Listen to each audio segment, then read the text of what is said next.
Hey, you guys, welcome to the Danger Zone. It's Ashley. Lots of love and many blessings your way.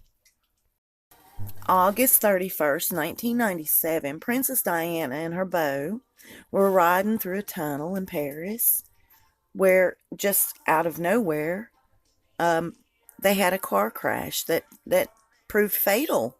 And according to Xavier Gormelin, and I hope I said that right, he heard Diana's reported last words when he and his 10-man team arrived at the scene of the car collision.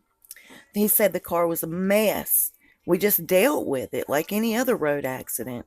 We went straight to work to see who needed help the most and who was alive. He recalled that Diana said to him, "My God, what's happened?" You guys, the words "you reap what you sow" in the Bible is absolutely a fact. I raised my kids to know that's a fact. Anything I've ever done to anybody or anything, good or bad actually, always comes back to me. Anyway, Prince Philip's getting a little taste of karma. He's reaping what he sowed.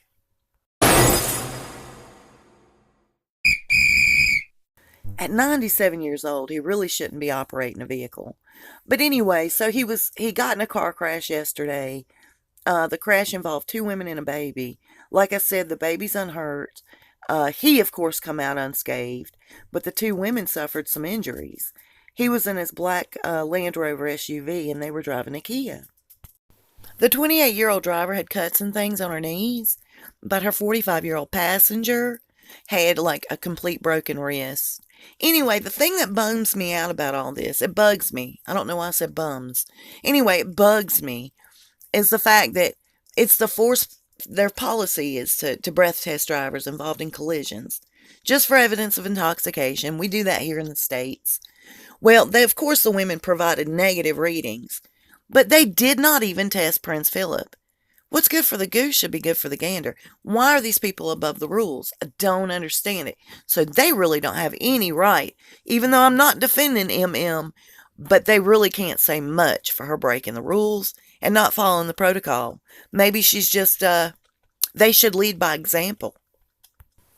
And the Archbishop initially tweeted a prayer for Prince Philip, and then somebody must have nudged him and said, "Hey, dude, this looks really foul on your end." And so he came back and retweeted a prayer for everybody involved. How gross. Butt kissing at its finest. Now they're supervising him, Prince Philip, quite closely.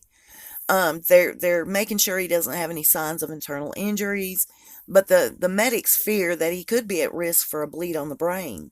That's deadly, you guys. I think he should just stick to big wheels and leave the driving for under 97-year-olds. I really can't help but revert back to the predictions that were made by those psychics.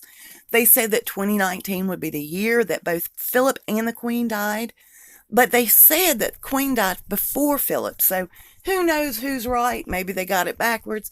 I'm not sure. I don't wish anybody death. None. But I do believe that you ought to pay for some things that you've done. And even though it's not up to us, I guess, to watch them pay the piper, but wouldn't it be nice to watch people that do wrong have to pay for it while you're here? You guys, if you see a corpse heading in your direction, especially if they're driving a Land Rover, get off the road. It's going to be a disastrous result. You guys, I'll see you real soon and we'll talk much faster. Be safe. Y'all be blessed. Happy Friday.